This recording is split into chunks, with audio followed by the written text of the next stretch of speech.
Coach, looking back at the film on this one, were you impressed with your team's fight? I know the results didn't go that your way, but in both of those games. Yeah, close games, right? No team's going to play a perfect game. I thought we battled, competed. That's a good club. Often we say it all the time. We knew that, going into the weekend, how good they are and their good coaching, good structure, good special teams, good goaltending. Like they got a really good hockey club. So, you think about the first game, the highs and lows of it we talked about. The down 1, up 3-1, down 4-3, tied up 4-4, and they scored with a couple minutes left. And obviously we had a nice shorthanded goal there by Dominic Ryman on the Saturday, pushed it overtime shootout. And those points, you think back through the year, we've lost some shootouts this year, and those points all add up, often. And but credit to them, they came in and they're playing good hockey right now. And for us, we need to have another refocus and have a good week, and try to get that win column this weekend. We know the speed is there. I think we really saw it come to life there in the breakaway, how he was able to break up that play, that pass near the blue line, and then skate away with the tying goal. I was in lots of speed. Yeah, he's got tons of speed off it. I think he's kind of found a little bit. He's been playing well, competing hard. A little bit of last few weeks. He looked a little tired maybe at times too. Like it's, I think for a lot of first year players, you start to, start to get into this end of the season where, some of the players who've been around a little bit heavier, a little bit stronger, know what to expect. It gets a little bit more demanding right out there. And, I thought throughout some of the games, he works and competes as hard as anybody out there, but wasn't maybe getting, even for his sake and what he wants, enough accomplished or done. And it's to a credit to the teams we're playing. They're bigger, stronger, faster as well. They're closing in on you. And to see him, though, garner up that second effort on that PK to create separation and better yet, be able to finish that play off against an elite goaltender with a guy on you, and to have the poise to, pull that puck around him and tuck it in was huge. Not the results you wanted this weekend, but is there a sense of satisfaction that, hey, we still have the possibility to control our destiny if we go out, play our game, which guys were talking about, they maybe didn't really play their game these past two games, but there's still that opportunity there for you guys to capture it? And you know what? Part of it is we wanted to play our game, and I talked with Curtis yesterday about this, Carr, and wasn't the fact that, we have a different standard and what we expect our execution to be. But at the same time, they're good. Maybe we just didn't get to our level because they're a good hockey team and played well too, off it, and we didn't find our rhythm. I didn't think we brought the physicality. Part of the reason why we maybe didn't bring the physicality as much as we were a half a step behind. So when you're half a step behind and I'm coming towards you, on a forecheck and you make a play, I can't finish that check anymore. I got to start my reload and get back up. So, it is what it is. I'm not, I got up yesterday. We had a great senior day, with our seniors, and they've been, the foundation for the 2 years I've been here. Absolutely remarkable young men that have bought in and led this group this year. And, as I went over there to reflect, from Saturday and Friday night, in all reality, we're still in a good position. And we got to look at every situation as glass half full than versus half empty, right? So we're just, today was a maintenance day. Guys can do whatever they needed today. They can rest, sleep, shoot pucks, work out. I don't really care what they do, just as long as we're back to our optimal level at 7:07 on Friday night. Yeah, we talked about power play after the game on Saturday, and after rewatching the game, seemed like Minnesota State maybe a step ahead on some passes there and some difficult entries throughout both games. But is there something that you saw in your film watching over the two games? Was it a personnel or an approach problem that you saw in the not connected to me? Entries to me have different components to it. So you have the breakout behind your net where you can get everybody together on the same page. So as you're bringing the puck up out of our zone, we all now have to know exactly what our routes are and where we need to be as we come up the ice. When we get to the neutral zone, that's when the execution and speed has to kick in. We get to the far blue line, that's when your routes and your chambers need to be filled in right. And if we don't have enough guys with speed coming across the blue line to have outlets below and above the puck, then you're at a disadvantage already. And I didn't see enough connectivity or chambers filled and routes finished on entries, often. In zone, they adjusted and came a lot faster, which means we need to do a better job of identifying, making a few tweaks. So maybe going from a 1-3-1 to a 2-3 to spread them out and then roll back into a 1-3-1, off that. That way, when you're in a 2-3, you can kind of, like they call it a spread. They call it that for a reason, because then teams can't really come all the way out to the blue line, because then you'll just move it through them quickly. So there's some things there for sure. And then the other part is knowing what you're going to do with the puck before you get it. So if a team's aggressive, if you're going to be looking to jump me here, and I'm getting a pass from Kevin, I can't get a pass from Kevin, collect it, get my head up and survey what my next option is. I already have to know, if you're jumping me, who's open. Am I going to Vince? I'm going to Mike. Off that. So those are areas of the game that we can be better at, and it's some stuff structurally we control, and there's some stuff that from an individual standpoint we can't live in this world. We got to be able to survey and see what our options are. I think for the first time this season as well, Braden Crampton didn't play a game, didn't play the second game because of what happened the night before. Did you notice something missing out there on the defensive end, especially the way that he's able to move the puck and the shots that he brings from the blue line? And whenever you lose a guy playing north of 20 minutes, for you, and on your power play, it definitely hurt, off it. It was one of those where, especially when we started to get Dalton back, Ivan back from injury, and then being able, to hopefully to have Braden Crampton in, but we haven't had our full decor for some time that have started, right? We had a little bit there, and then obviously we're losing Goose to some 5-minute majors, right? And then Dalton went down against, is it St. Thomas, I think, here? I think Lake Notre State. Dame. And Lake State. Lake State, yeah. Yeah, and and so we just haven't got, at the beginning of the year, we didn't have Ty Higgins for the first semester. Gustav was out injured a bit at the first, so it's been hard to really, but that's, every team has that, right? Like every team goes through adversity and injuries, and it was nice there for a couple games when we finally got our full group together there of guys that play power play, penalty kill in some certain situations. But I'll say a lot of guys have stepped up and did a really nice job with that next man up mindset.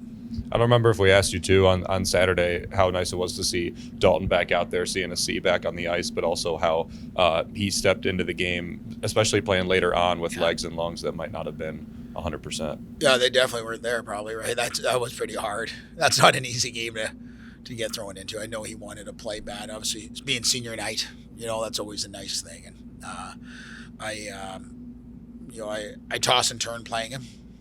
He probably knows that, if I've never told him that, but he'll hear it now, because again, at the end of the day, I understand the importance and to be out there with your senior buddies. Brett Foe wanted to play. Brett Foe can't play right now, and he's telling me he can play, off it. But, they've been together for 4 years, and, with Jackson the last 2, Niedermeyer. And so I get it. And it was good to see him on the bench. He elevates our bench in a lot of different ways, just not from his play on the ice, but his leadership and his presence on the bench, right? So it is one of those where we need to make sure this week we get him back to getting as close to his game potential. Obviously, he looked a little tired. I'm sure he was off it, and a whole different 60 minutes of hockey when you play someone with a purple jersey on, versus your week of practice here. So, but I thought he did great, and it was nice to see him out there. I also want to know your opinion now going into the final regular season series of the season. You mentioned a lot during the season of the difference playing 34 games versus 68 games that you've had before. Yeah. What do you see as advantages or disadvantages of having the shortened season and now going into playoffs so early on? Yeah, I don't like 34, 36 or whatever we play. I've said it all along. And here's why. Like, from the difference of maybe where I was before. So we get done this weekend where you play Friday, Saturday, and you lose Friday, and you get a point in overtime, so you lose in the shootout. But normally you have a Wednesday to get right back at it. Now I got to think about that for 5 more days. And so as much as we want our players, we talk about always flipping the script, and we got to start thinking about Michigan Tech. There's still this little voice in the back of your head thinking about last weekend as a coach, and you live in that world. I got to do a better job of trying to really, get that out. So that's why tomorrow is important. We wrap up everything against Minnesota State, in terms of our video, PP, PK, and then we park it at 9 o'clock in the morning. And our focus now becomes all on tech. So, I love as many games as you can play. That's why you practice and train to play games. Or not. I don't want to practice to just practice. We want to drop the puck and play as many as we can. But we are where we are with it right now. And I do think it does, it makes for an exciting hockey down the stretch. This last 4 weekends have been, they've been hard, good tests for us, preparing us for postseason, because this is what it's been like. And that's what it's going to be like, in 10 days from now or whatever it is, 12 days from now. But I still like where our group's at. I've liked it all along. We faced some adversity throughout the year. We've came back. We have a great locker room, great seniors, and, we're going to put our best foot forward, going up to Michigan Tech, which I'm looking forward to. We didn't make it up there last year the way the schedule was. They only came to us. So, I look forward to getting up there, and I heard they have great crowds, great atmosphere, hostile environment, which will be fun, right? And that's what it's all about.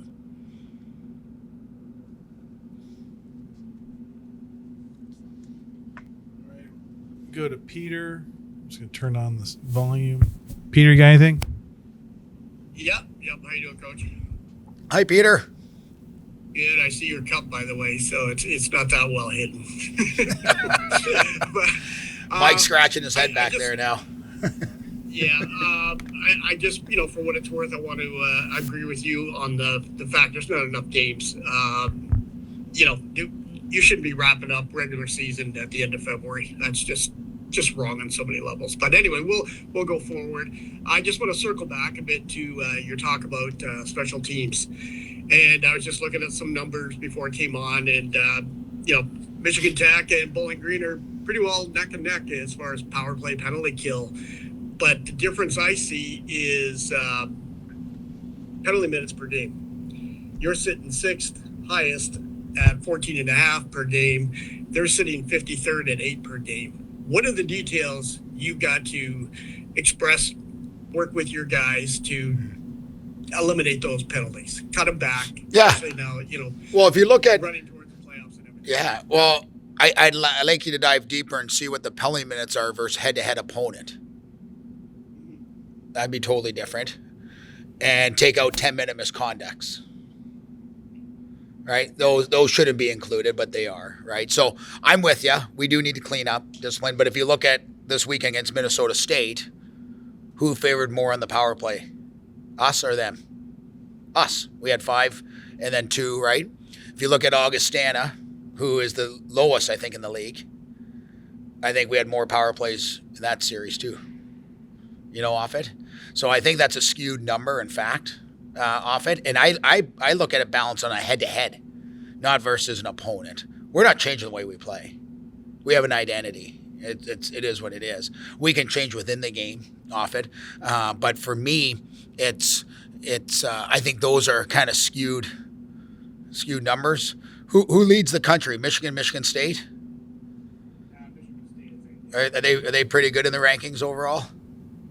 They're not bad. Yeah. I mean, a lot goes to, and a big part of this goes to the referees again.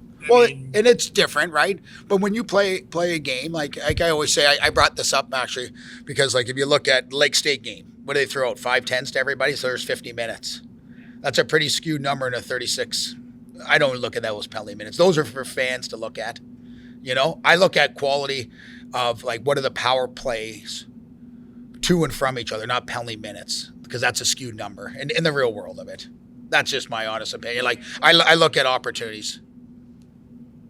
But also when you look at it too, the 10s also result that you don't have the use of that player for 10 minutes. So Yeah, but every time there's a 5, you add a 10, right, too?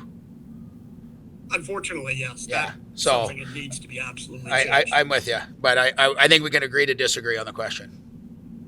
Okay. That's all I'm trying to say is the details you want to focus your guys on as far as trying to stay out of the box, especially in a hostile environment, different referees, all that stuff. Yeah, I'm with you, Pete. I know what you're asking on it, but again, how have we been the last 2 weekends?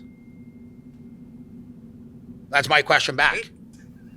right? Good, right? Good, So but now you're heading on the so right. we're dialed in. Which We're is good. different as well. Yeah, we live in the now. You know, we had some games there where things got a little bit out of hand, and like you mentioned, like even referees are different league to league. You know, when you go out to Minnesota, they're different than Michigan because they don't fly everywhere. I get it, right? But it's, you know, I think the way I look at it, we've played what are our last 3 games? They've been, or our last 3 series, like we've been dialed in pretty good, you know? So, you know, to look at the overall number, I don't agree with. It's no different if I sit here and look at our power play from the beginning of the year to now, or penalty kill from the beginning of the year now, or, you know, we lost 2 games to Niagara. Are we relating to that game from now? Like it's pointless to me.